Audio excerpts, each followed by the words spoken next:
শরীয়তপুরে পদ্মা নদীতে 22 একরের বেশি জমিতে হাইড্রোগ্রাফিক জরিপ ছাড়াই বালুমহাল ইজারার অভিযোগ উঠেছে।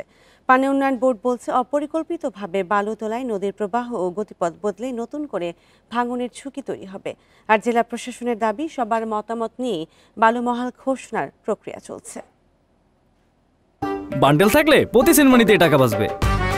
বিকাশ সেনমানি বান্ডেল কিনে জিতুন প্রতি লেনদেনে।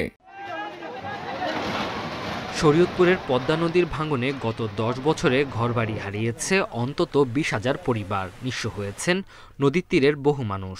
এবার বালুমহল ইস্যু নিয়ে নতুন শঙ্কায় তারা। সম্প্রতি পদ্মা নদীর 77 নম্বর কাছিকাটা মৌজার 22.63 একর জমি বালুমহল ঘোষণার প্রক্রিয়া শুরু করে জেলা প্রশাসন।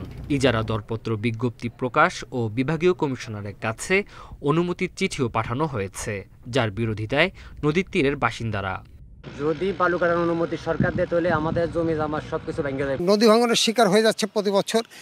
সেক্ষেত্রে যদি এই বালুমহলকে ইজারা দেওয়া হয়, তাহলে শরীয়তপুরবাসীর এই নদীর পাড়ে যাদের বসবাস তারা গৃহহীন হয়ে যাবে। হাইড্রোগ্রাফিক জরিপ শেষ করে নদীর গতিপথ ও স্রোত নিরূপণের পর এই বিষয়ে সিদ্ধান্তের পরামর্শ পানি উন্নয়ন বোর্ডের। আর জেলা প্রশাসন বলছেন, সবার মতামত নিয়ে বালুমহল ঘোষণার প্রক্রিয়া চলছে। হাইড্রোগ্রাফিক সার্ভে, এই সার্ভে করার পরেই মূলত হচ্ছে অ্যাকচুয়াল অবস্থাটা ভালোভাবে বোঝা যাবে যে এটা চরটা অপসারণ করলে তীরের প্রতি কী ধরনের নেগেটিভ আর পজিটিভ কোন ধরনের ইম্প্যাক্ট পড়তে পারে। বিজ্ঞপ্তি নোটিশ বোর্ডে দেই, তারপর হচ্ছে আপনার জেলা প্রশাসনের যে সরকারি ওয়েবসাইট, তারপর ইউনো সাবদের যে যাদের সরকারি ওয়েবসাইট, এইসব জায়গায় দেওয়া হয়েছিল আর কি। এদিকে সেতু উপদেষ্টা জানান, গত 10 বছরের পানি প্রবাহ ও নদীর স্রোত পর্যালোচনা করে বালুমহল ইজারা হবে। গত 10 বছরের গতিপ্রবাহ, পানির গতিপ্রবাহ দেখবেন, নদীর স্রোতে অ্যানালাইজ করবেন, অ্যানালাইজ করে তার একটা সমাধান দেবে, তারপরে সেটার ভিত্তিতে আমরা কাজ করব।